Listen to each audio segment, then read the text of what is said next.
next expat talk, this time with Dana. Dana Embree, do I read your name right? Yes. Wow, nice. So I'll tell you a bit more about Dana if you didn't read that.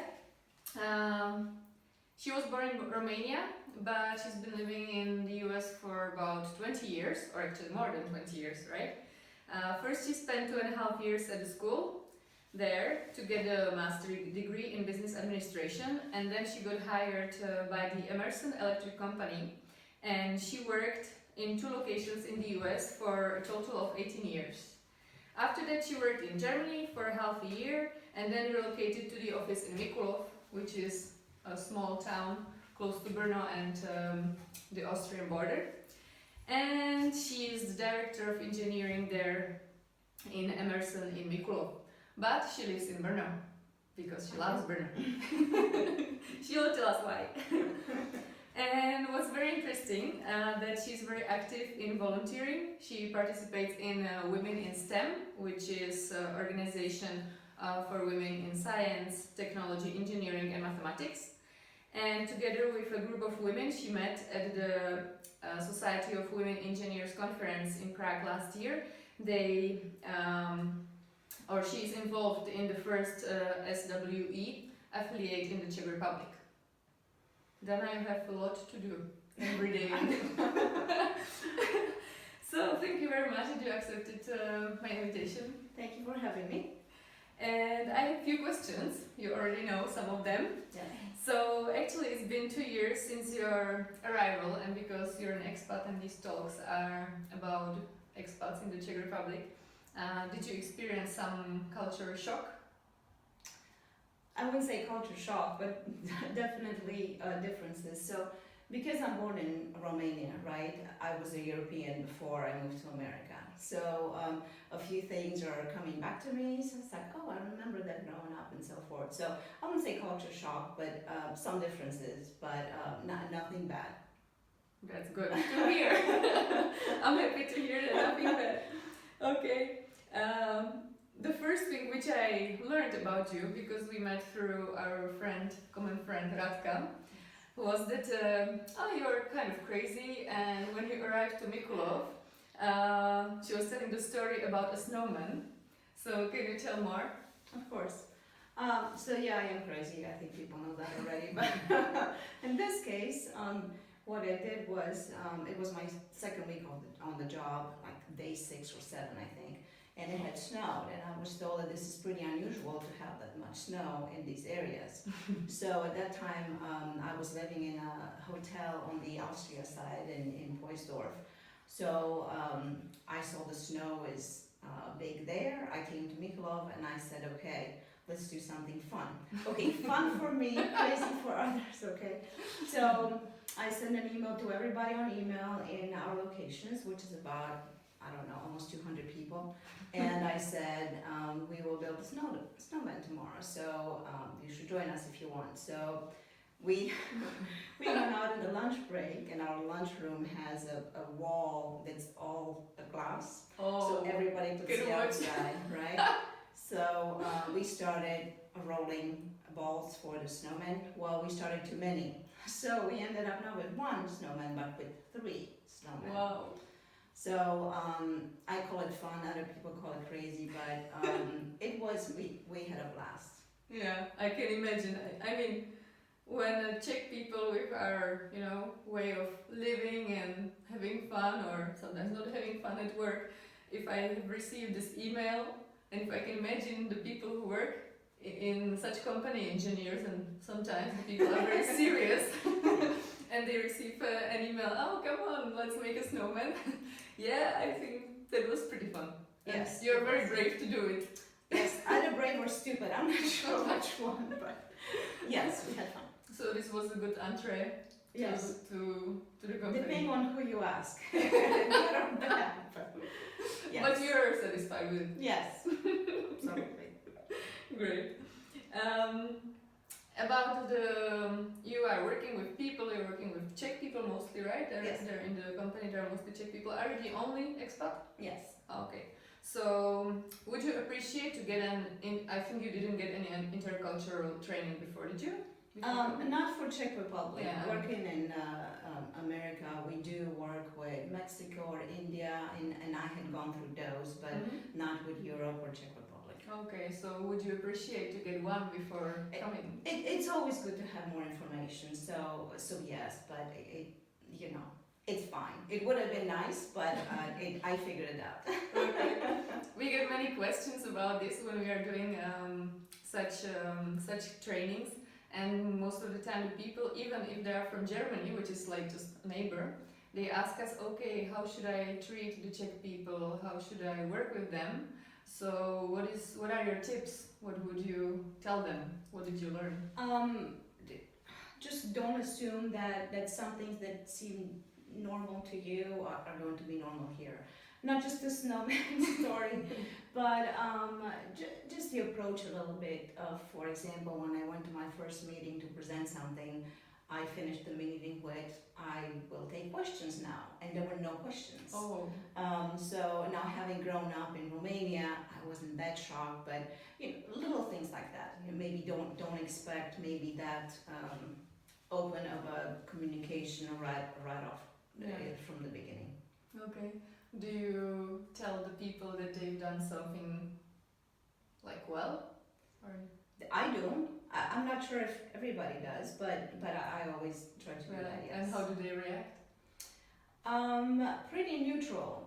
Sometimes they're surprised, and I didn't understand why. And then I'm always told that it's just a Czech thing, and at some point that's good to know, but at some point we need to move past that. Yeah, exactly.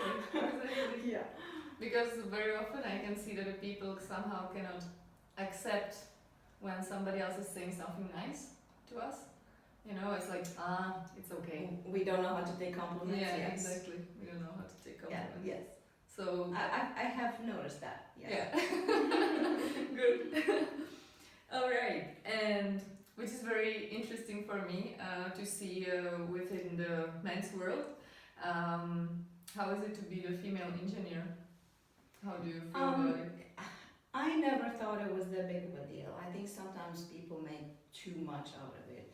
Now, I did start 20 years ago in America as a young girl, foreigner in the men's world. So I certainly had to prove myself more than other men, but I took it as just part of the process. So I never felt that I was special or the whole scenario was special. It's just, yes, there's a little more to it, but I never thought it's a big deal. Yeah, okay. Did you experience some situations where actually you are leading the men?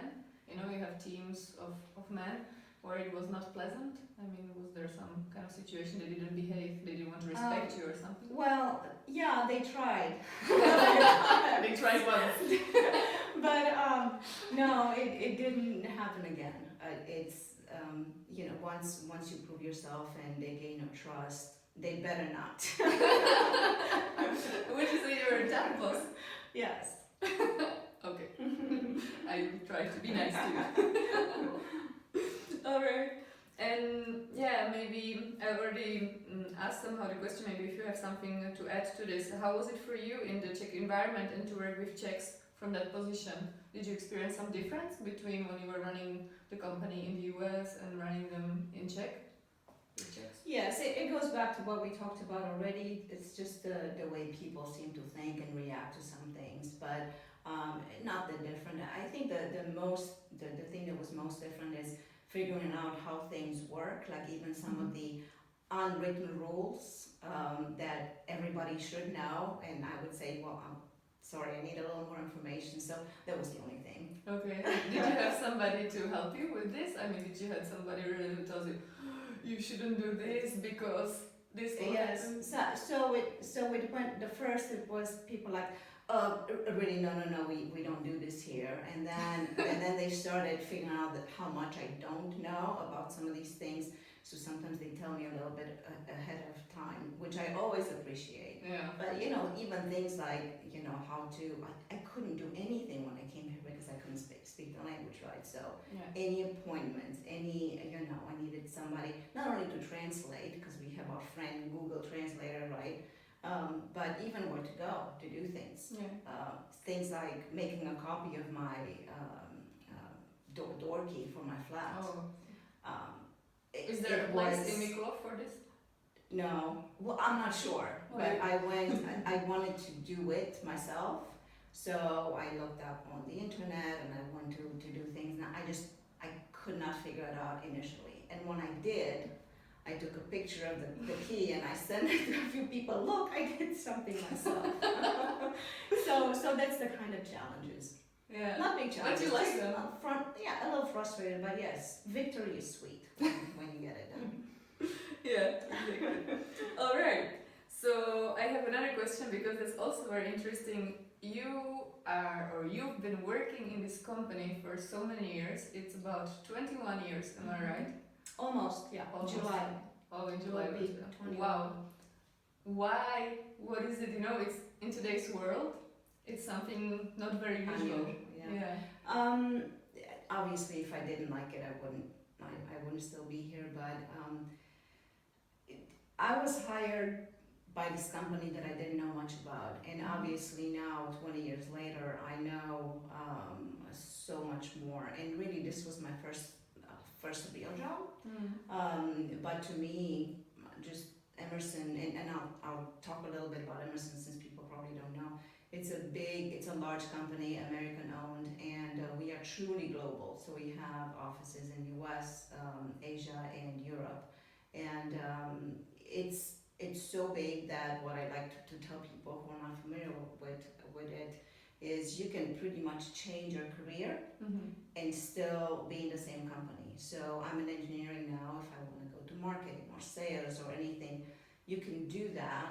There's plenty of opportunities, and you don't have to relearn the language, the Emerson language, right? Because everybody has acronyms and things that are specific to a company. So that's what I like the most. So obviously for me, this is the fourth location, which I never ever imagined as a child growing up in Romania, right? So just a lot of opportunities and a lot of recognition of your efforts. So I appreciate that. I love your story, how you ended up in Mikulov.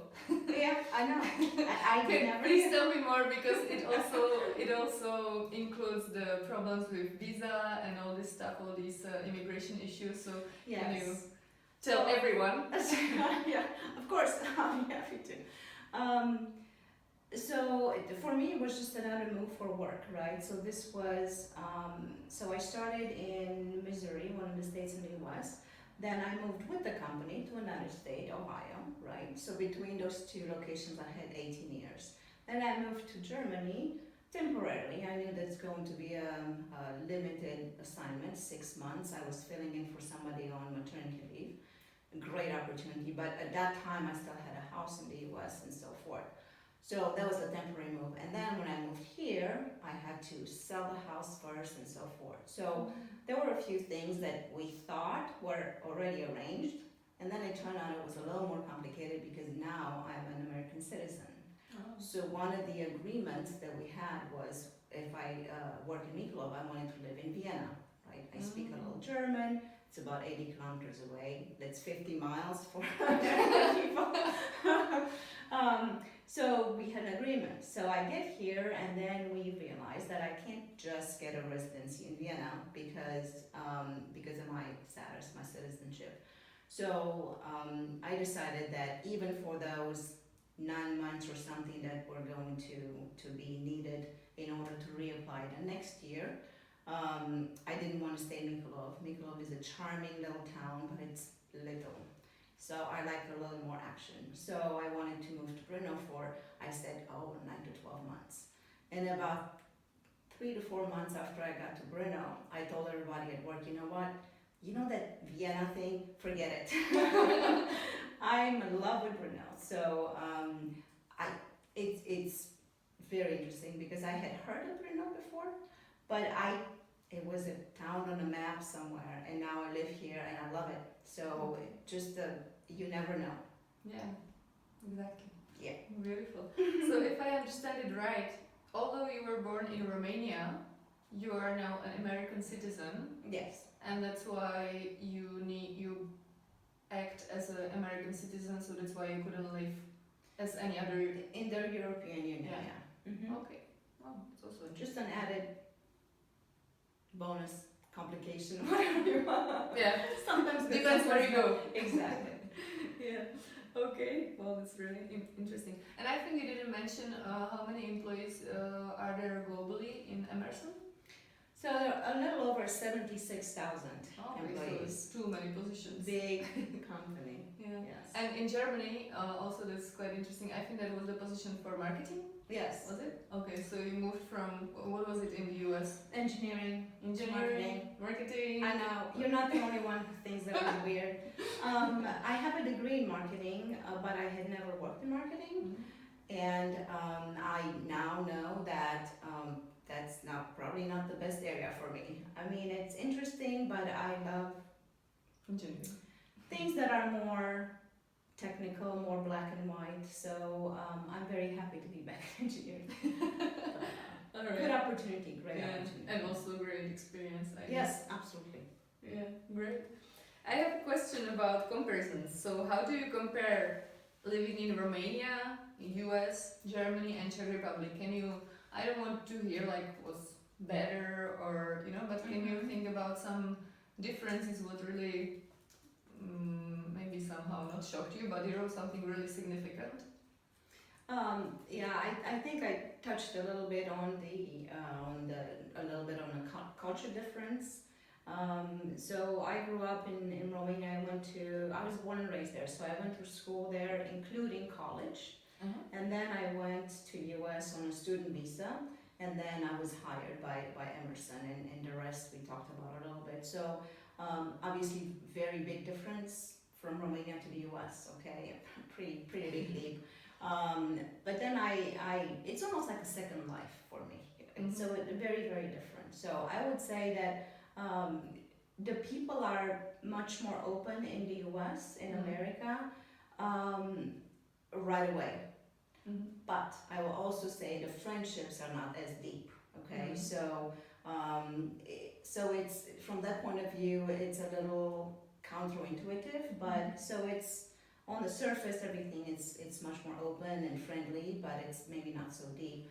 So then I came back to Europe, Germany first and now Czech Republic. And for me, it wasn't that big of a change because it was like coming back to Europe.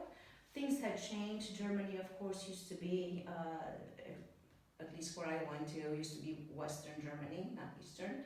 And now I'm closer to Eastern Europe, which is what I grew up with. So it's a coming back full circle for me. So some things have changed, but some things have not changed that much. Haven't changed that much? So some of the people's mentality, right? Yeah. So I find things that we're talking about here, or some reactions that's like, well, growing up in communist Czech Republic, Czechoslovakia, it was this, and I go, oh, I remember, I grew up in communist Romania too. So some of the reactions, some of the maybe people being open or not so open. I think there's still some things that are ingrained in us. Not bad, but that's the biggest difference. Yeah. Wow, nice. You really seem to absorb the American culture a lot with your openness and friendliness, and this. I can imagine that not all Romanian-born people would have this if they didn't go to the US. Wow. Very true. Very true. Yeah.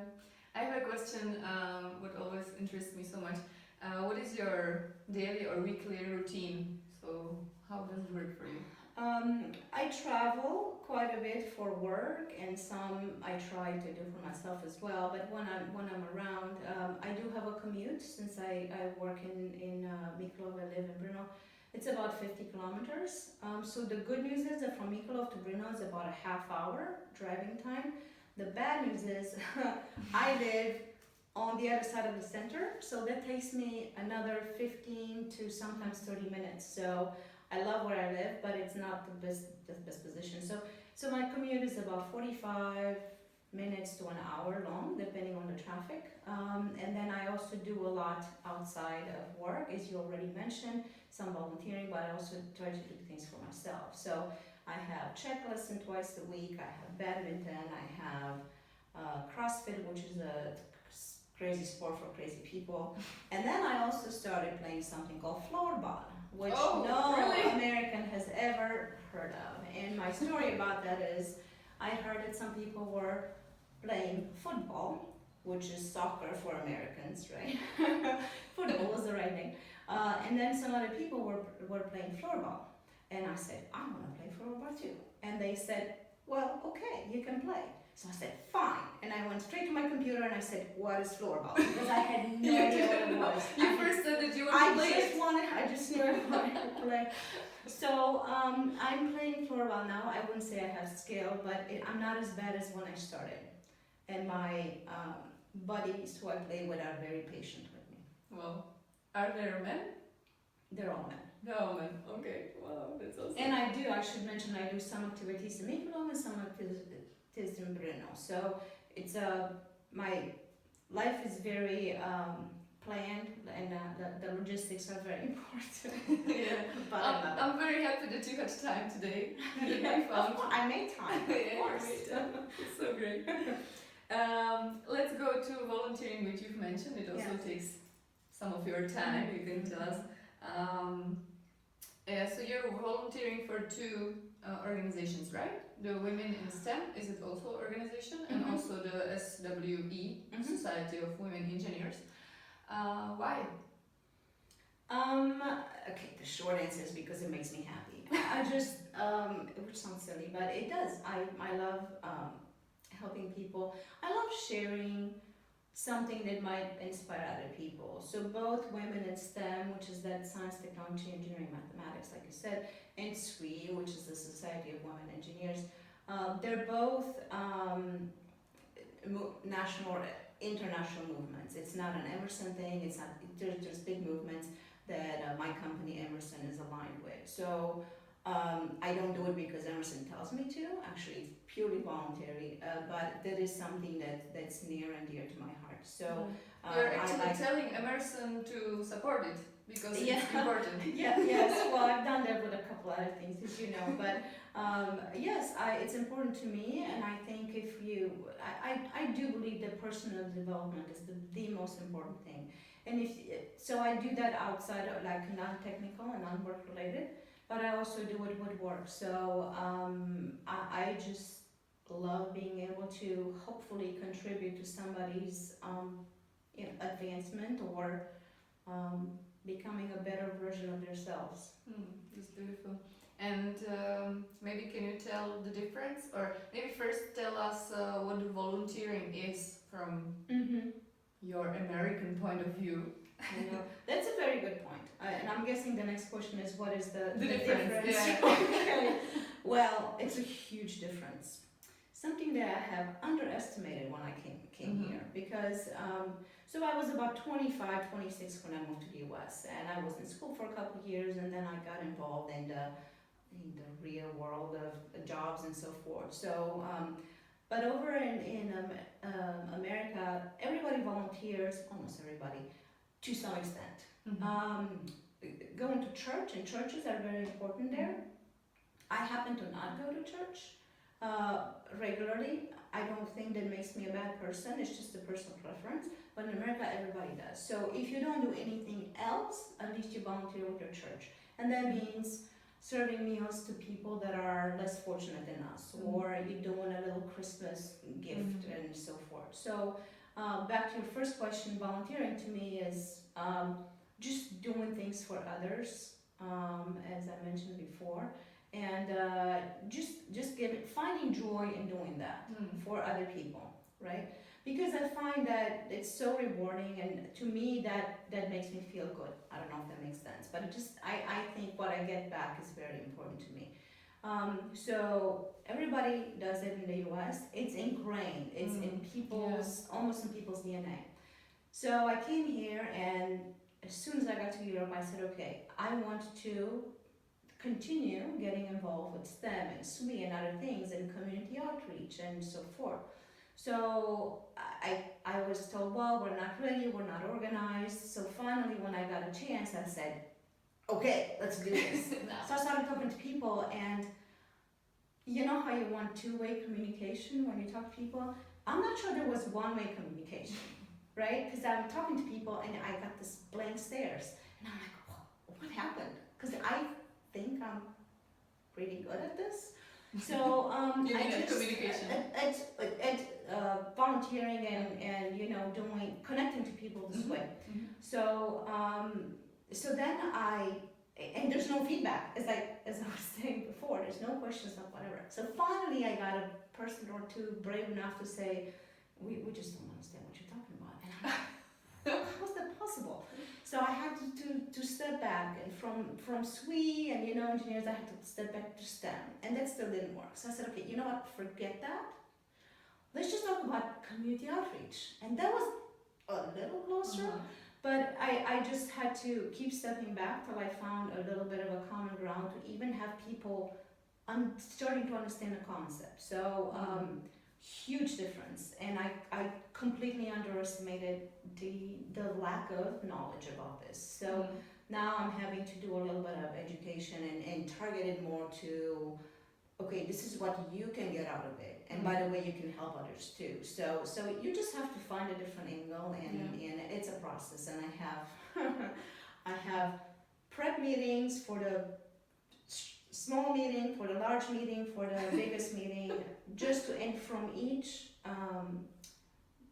meeting or encounter, I learned something that I apply the next time to make me more successful. So big story in small progress, I would say, much more than I thought, but it's okay, I don't know. Yeah, good. It surprised me, this information which you told me, it surprised me because I used to be in a student organization volunteering during the studies, and I thought that it's like everybody has the opportunity at university, but then now when you explain that in the US everybody, even during the working time, is volunteering, because again the people I know are, for example, business owners, and they are volunteering and doing some presentations about doing business at high schools. I'm part of this organization, and for me it's also usual. But exactly as you're saying, like for the community as they have it in the US, it just doesn't exist yet. Some I know about some small activities which are happening, but really it's not in our DNA, as you said. I know that now. I didn't know that. I know that now as well. Because again, some things are natural for me, but it doesn't mean it's for every Czech person. Yeah, and maybe about this volunteering and all these two organizations, do you have some message for people who are watching us, for maybe expats who are here? Do you need some help there? Because as far as I know, many expat women were asking if they can volunteer somewhere. Now I understand that I think they were American there. And also there is this problem with the language if they don't speak Czech, of course, and they wanted to help in some NGOs. Because we do have NGOs, but usually the people who work there, it's their job to work there. It's not just an activity after work. It's not an extra. Yeah, it's not an extra thing. So do you have some message? Do you need some help, or can you suggest them something? Yes, we need your help. I will tell you my experience. So yes, I'm very passionate about it, and maybe even one or two other people, but it's hard to get started. Okay, so the SWE, you already mentioned at the very beginning that we started, a few amazing ladies got together and started a SWE affiliate, right, Society of Women Engineers. And then we wanted to see what to name it, and we talked to SWE, and they said, oh, that's the first SWE affiliate in Czech Republic. I mean, forget Brno or whatever, it's just Czech Republic, right? So now we're in the process of starting something in the community, and it's very tricky because you want to talk to people and want to start networking, and for that you probably need to have some people to introduce and so forth. So it's normal that you want to partner with somebody, but we also are trying to keep our identity to not get confused, and that's very, very hard. So what's hard for me and the other lady who's the SWE ambassador, who's our informal leader, we're both American, so we don't have any network here.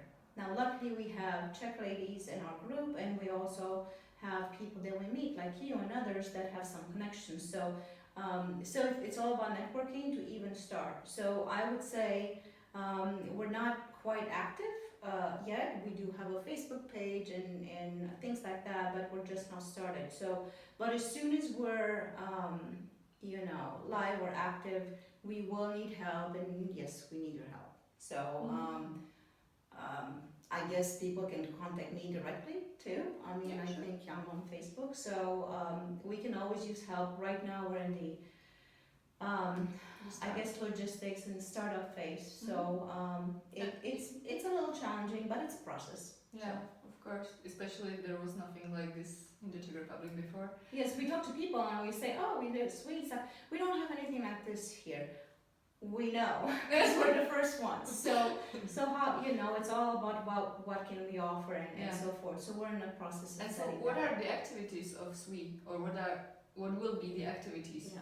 So we are trying to find something that people need here and fill that gap, because there are already a lot of organizations there, and if we're just like others, we're not. What we're trying to do is add value, okay? So if we're doing some repeat activities, we may be doing better or worse, but we're not really adding value. So there are huge, I guess, operations and conferences and things in the U.S. Here, not so much. I will just give you an example. The last couple of SWE conferences I went to in the U.S. had 13 to 14,000 participants, okay? I went to my first SWE conference in Europe, which changes from country to country. Just happened to be in Prague, in Czech Republic, last year. We had 400, okay? So 14,400. Very, very, very But is it different. because the people don't know about it? For example, this was the SWE, the Society of Women Engineers. Is it because the women engineers, they don't know it? I think it's not that known. I think companies are not that plugged in, therefore not supporting it. It does come with a cost, right? For us, it was a train ride, which is very, very cheap from here. But if you're talking plane tickets from other countries, and you're taking hotels, and you're talking an entrance fee, which is not cheap. So it's probably a combination of lack of awareness and maybe lack of budget and funds and willingness to put funds towards it at this point.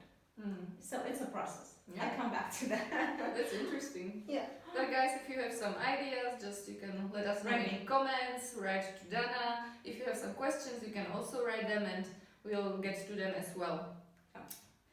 So thank you for explaining. And also maybe you were saying something that you are able to do some presentations at universities as well.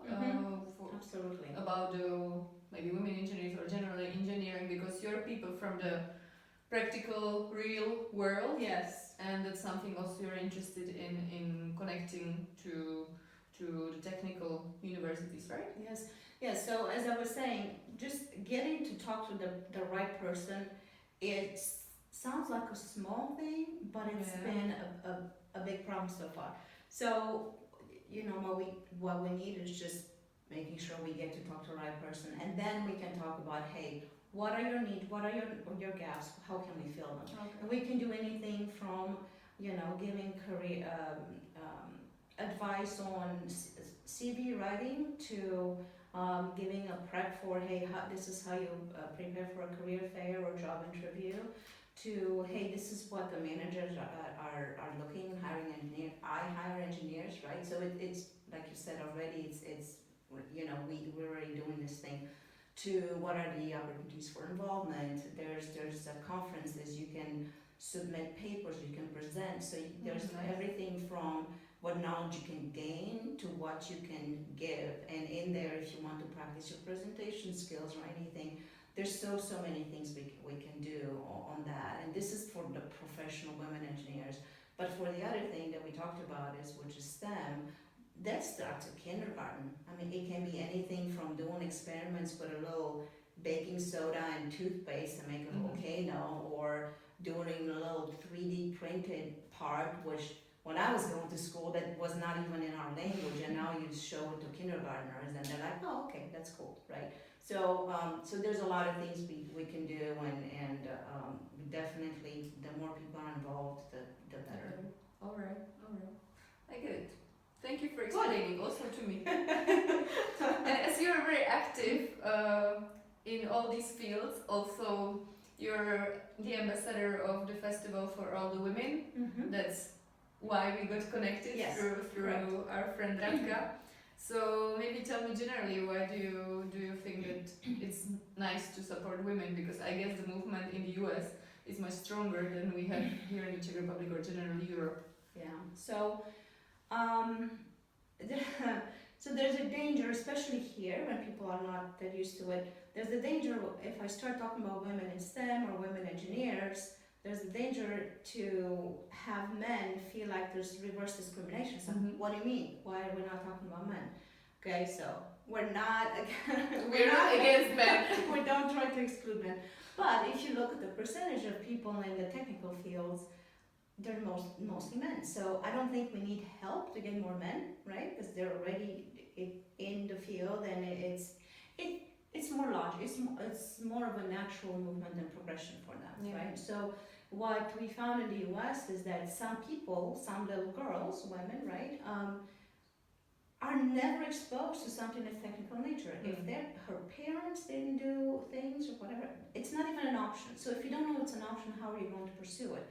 So the idea is that you expose people from a young age, boys and girls, by the way, to all kinds of stuff, right? So it can be sewing or cooking or changing the car the tire on a car, right? So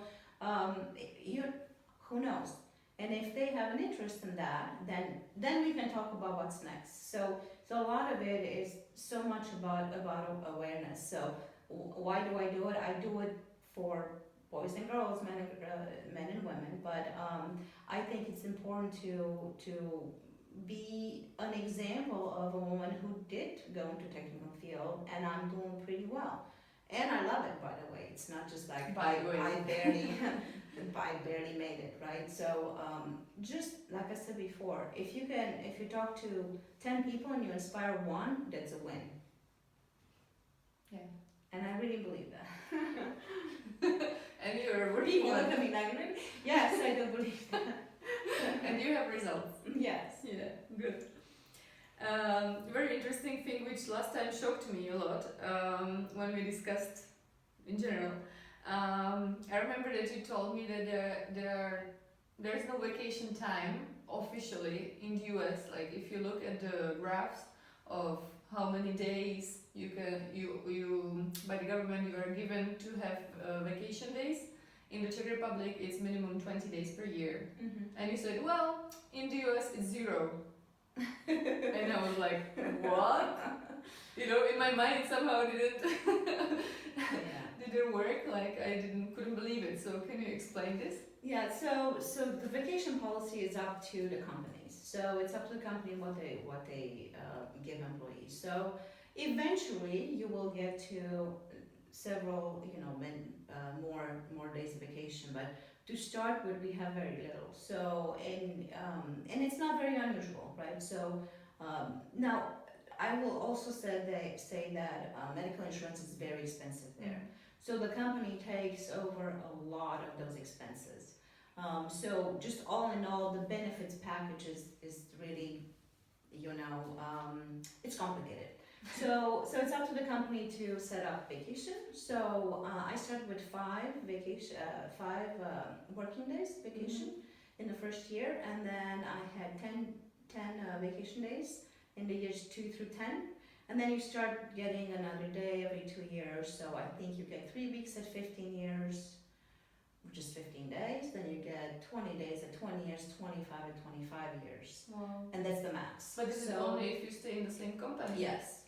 Oh, So if I started at 28 years old. Somebody who starts at 48 years old, which is my age now, right, would also have to start with the same thing. Now, since 20 years ago, there have been some adjustments, right?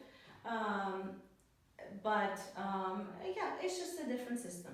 Wow, it's funny because nowadays people think that they don't have enough vacations, and in the Czech Republic, and they still get 20 or 25 days, which means like 4 weeks or 5 weeks of vacation. Plus holidays, yeah. Plus the national holidays. So yeah, tell me about it. I'm like, I don't want to hear it. Really. But are you enjoying it, or you don't know what to do? You would rather work because in the Czech Republic now you have the Czech contract, so you have 20 days, I guess. We have 25 days. 25 days. But we're using vacation for bridge days, which is pretty common. So depending on the year, I think we're left with about 20 days. So yeah, I'm enjoying it. That's part of having a life too, and that's another thing that I'm trying to be better at compared to Before 20 years ago or 10 years ago. Yeah. So would you say that you were an alcoholic? Workaholic. Yes. Actually, you don't drink alcohol, so you couldn't be alcoholic. Yeah, no, alcoholic, yes, workaholic, yes. And you're trying to change it now. Yeah, I'm trying to start drinking. No, I'm kidding. No, yes, I'm trying to allow time for myself. Well, And it's great. yeah, that's great. Everybody should try it. You know, in the Czech Republic, we have from the first year 20 or 25 days. Well, okay, that's a little bit. All right. I have questions about Brno because you said you loved Brno. Yes. So if you moved out of Brno, what would you miss? The atmosphere, which is kind of silly because it can be so many things, but just the atmosphere. I feel that Brno is very young and progressive, and I think it's partly because of the students. I find that people speak more English here compared to Prague even. I've just visited Prague, but just, I don't know, I would miss public transportation, people, just the scenery, you know, the castle, Spielbergrad, and just the arts. I go to the theater and opera and symphonic orchestra and ballet, and Wow. it's something that I would not have had in Mikulov, right? So that's one of the reasons. But yeah, I would just miss the city and the surroundings and what it has to offer. Yeah, I can imagine. You're going more out than me. I've heard that from many Czech people. Yeah. And actually, I don't feel bad about that. That's great. All right. And tell me, when you came, how did you find the first friends? Was it hard? I adapt pretty well. It was harder to make Czech friends because I think everybody's a little, I don't want to say distant in a bad way, but or suspicious or whatever. It's just they're not that open to begin with, as I said already. But I am a member of an organization called Internations, and I was introduced to that in Germany as an expat. And when I moved here, I just changed the chapter, and I wanted to change to Vienna, and they know your location, right? They're like, no, you're closer to Brno. So even when I was in Mikulov, I would drive up here for a dinner or something, and then go back. So that's how I made most of my friends. Wow. So most of them, are they Czech? Or what nationality are they? No. So they're from so many countries. I would say that my best friends are from Algeria, Brazil, Romania. Just happen to be, not because I'm biased. I might be biased, but they're just cool people, okay? And of course a few Czech people as well. It just it's great because it's all the languages, national. Now the common language is English, of course, but there's a lot of different languages, and you got the Italians that are really down, and it's great. I love it. Yeah, it's great, multinational. Yes. Perfect. Dana, can you tell me some situation when you felt really bad in the Czech Republic? We don't talk only about nice experiences because sometimes it was a bad one.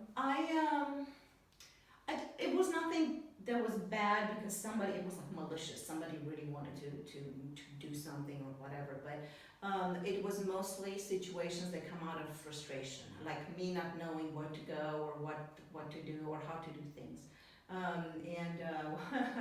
One example that we talked about was getting a driver's license. And let me tell you, that was an experience that it was an experience. And just shortly, to me, I should have been able to just go and present my government-issued U.S. driver's license and get a Czech one. No, nothing can be further from the truth. So I had, not only did I have to take the exams again, but I had to take driver's hours again. Now the only help or concession they made for me is that instead of a complete course, which is 14 hours, driving hours, I did 5. So so before you start the driving hours, you have to have a medical check. So I called a few places that speak English. I had my little list, right? And they're like, oh, you're not our patient, we can't take you. So it was hard to get a medical check. Okay. And then, because without that, you couldn't start a driving lesson. Without the paper for the driving lessons, you can't apply for a license, right? So they're all in sequence, and then you're not allowed to take the driver's license or the driving exams. The theory and the driving exam. You're not allowed to take those in English. You have to do it in Czech with a translator. So then find a translator, find a date, and then you sit down with somebody and they read you the questions and read you the answers, right? But you still have the same time as everybody else. So if you pass that, then you go to the driving exam. And the driving exam leads you, so I was the driver, my instructor in the right seat. Behind him sits what they call the commissar, which is the officer, right? Policeman. So sitting here so he can still see me. And then behind me was another girl who was taking the exam, a young girl. So where was the translator? The translator was a separate exam. See, it's getting complicated. So I passed that. So then the commissar would say something to my instructor in Czech. He would say to me in English. I would do it, hopefully in time, right? And then at some point you go through and they do the parking and whatever, and then they say, okay, you passed, you may leave now. So at that time, you're just hoping you're close to a bus station or something, because there's no, So it took me weeks to even do this. And I was this close to say, I need to fly back to the US and get my driver's license, which takes 2 hours, right? Oh, gosh. So it's just, so not bad situations because somebody wanted to be mean or whatever. It's just frustrating. I got it.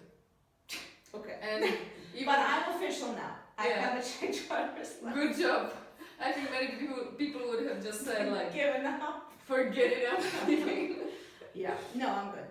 Yeah. The bad thing is that you didn't know about us because we would have helped you. With I know. Where were you that time? Yeah. Yes.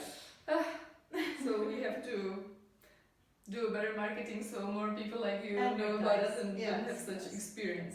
It's okay. So do you feel at home in Brno? Absolutely. Absolutely. Yeah. It's funny, I talk to my friends, because I have friends now on 4 continents, right? So I tell them that something about home, and they're like, so now home is Romania, US, used to be Germany, or, yes, I do. I do feel like home here. Yeah, and what did help you to feel at home here? Just the friends and the openness of the city, I would say. I think Brno is very, very welcoming to foreigners. Not everybody speaks English, but it's you can get around, and I love it. Yeah. Other expats help you. Yes. We help each have other. a group. It's like, okay, well, who knows somebody who? Yeah, absolutely, you have to. It's a community, right? Yeah, exactly. All right. Is there any Czech food you love or hate? So I'm a meat eater. I call myself a meatitarian, which is not a word. It's not a word. It's my word. So I like something called zebra, which means ribs. The ribs. Yeah. So I went out for New Year's Eve. I went to the opera, and then with a friend, and then we walked over to a restaurant. We ate, and I ordered zebra, and the waiter said, do you realize it's 800 grams? I said, yeah, that's okay. I eat a lot. Did you eat it all? I did. Oh, good job. I know. So that would be my favorite. Nice. I probably shouldn't admit this But okay, yes, Oh, you I can. do. I do eat a lot. Okay, I am coming almost to the end with my questions. We already learned how old you are, so you're 48 now. Mm-hmm. In Czech Republic, we usually say, okay, we shouldn't tell this when it's a woman, but Oh, no. you're fine with it, so. I just told you I ate 800 grams of meat. Yeah. Okay, that's worse. That's worse. Yeah. So let's get a bit more personal, Okay. because that's thing which we still didn't mention. You had a husband in the US, right? Mm-hmm. Yeah.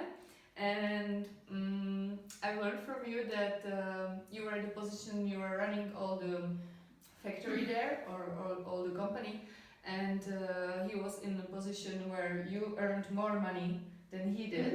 He was a kind of musician, and he had a different position in bank, right? Mhm. Or something.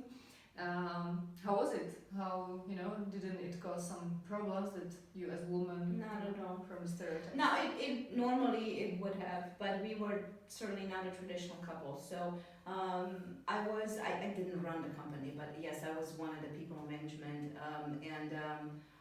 My husband really is a musician at heart, and to make money, he had a couple of jobs, banking, and he also taught some classes also to help other people. He had a business major and was doing that. It was absolutely not important, the title or position or the money, absolutely not, so no problems. I think most American men would have had a problem with Mhm. that, but not my husband.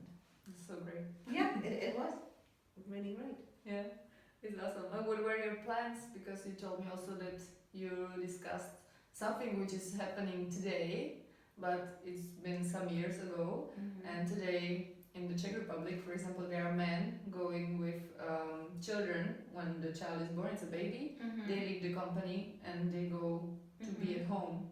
So you've already discussed this some years Yes, ago. so unfortunately we never had any kids, but we were planning to, and we had already decided that I will go back to work and he would stay home with the kids. And this was also not very common, actually not at all common. And again, most people would have had a problem with that, but it really was not even almost a topic of, it just made sense because I love to work a career job and he likes to do his thing and have independence. That I think it would have really worked, and that was certainly our plan. It just unfortunately never happened, but yeah, it was really no problem. Well, that's really great to hear. Yes. It's not only, today's trendy thing, but Yeah. it can happen It anytime seems to like anybody. 20 years ago, yeah. Yeah. Which made it even more uncommon, but no, not a big deal at all. I think it's only as big a deal as we make it sometimes in society. Yeah, exactly. Yeah. All right. And Donna, is there something you regret in your life? No. No, I think there's always things that I wish I would have done a little different, but no regrets. Absolutely. That's great. That's great to hear. I hope I'll be like you. Yeah, I know, when you're my age. Yeah. No. All right. Do you think you will retire in Emerson? I do. Americans have a term that's called a lifer, A lifer. which is not a word, but it's Americans do things. So it's like for life, right? So at this point, I think I'm a lifer with Emerson. Okay. When is the time when the company appreciates this officially and gives you A lifer stamp? someone? I don't know, but I should bring that up. Yeah, you see. Some new idea. Okay. And do you have more female or male friends? Because you said you were playing a floorball, which is for you kind of Czech thing because you learn it here, that it exists, and you play it, and you play with men. So in general, do you have more male or female friends? Male. Yeah? Always. How come? Always. I don't think it's a logical choice. It just ever since I've been little, I just relate to men and yeah, no, I don't know why actually, but yeah, I always have just a working relationship and personally as well. Obviously, I advocate women and I volunteer and Yeah. whatever. So it's not a, I don't know. It's just naturally, it's a natural thing for me.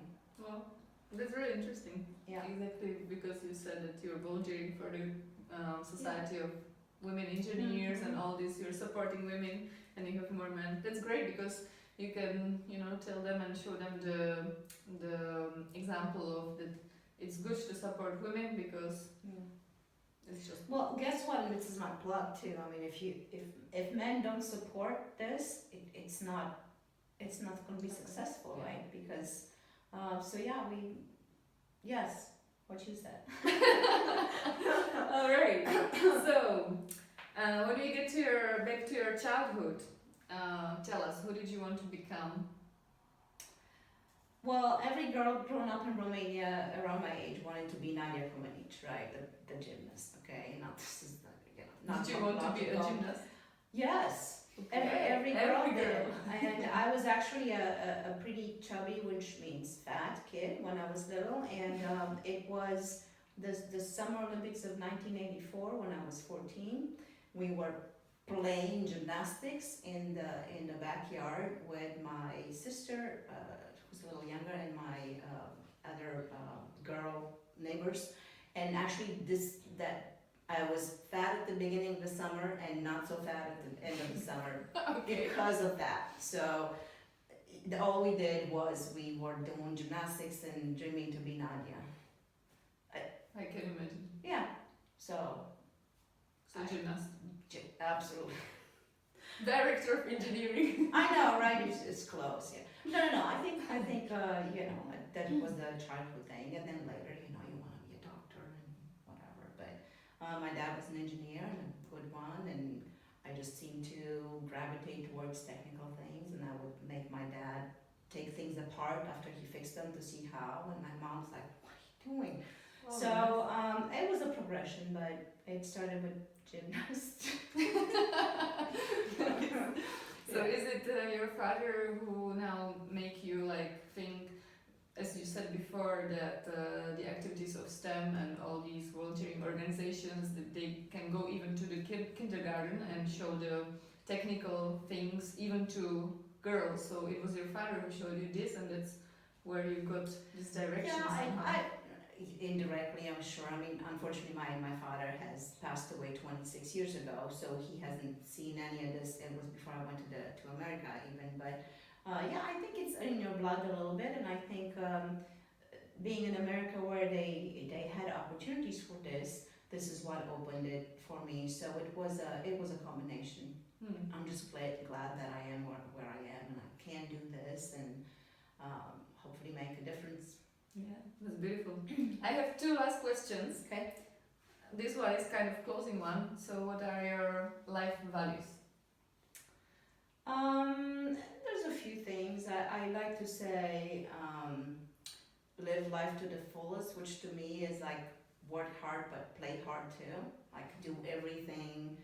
Okay, this sometimes not the smartest thing, but that's what I do. So I just love the intensity, right? Also, I would say make the best of the opportunities that you are given. I mean, sometimes where we have to stretch a little bit, there's the phrase outside your comfort zone. Sounds silly, but it's true. So me moving around and being here is a result of, hey, there's an opportunity. Am I brave enough or crazy enough to go for it, right? And another thing I would say is don't be afraid to be different, okay? Whether you're a woman in a man's world or whatever, okay, it might be a little tough, but it's part of the process. So I would say just don't be afraid to do different and have fun. Just have fun. Because if not, if you're miserable, nothing else will make sense. So yeah, that's true. So you ended really in a nice way, because my last question was if you have some message, and you've already said it. Yeah, if I would say one more thing, it's just believe in yourself.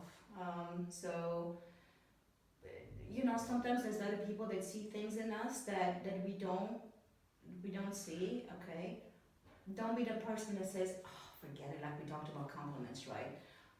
maybe there's something that it's again part of that stretching out, right? Like reaching out of your comfort zone, right? If somebody says, hey, have you thought about this? If it's something that doesn't interest you, fine, say no. But if you're even curious, linking back to make the best of opportunities you're given, just believe that you can do things that you didn't think you could, if that makes any sense. It makes sense. That would be my advice to everybody. Alright.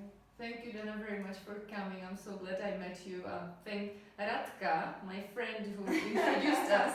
I'm very happy. I'm very happy that you became the ambassador of the festival for all the women, which will happen in June in Brno, also in English, in Czech and English. Because that's why I'm there. Yeah. Yeah. That's why you can enjoy it as well, because Yes, it will yes. be Correct. translated to English. So thank you very much for coming, guys. Thank you for having me. Yeah.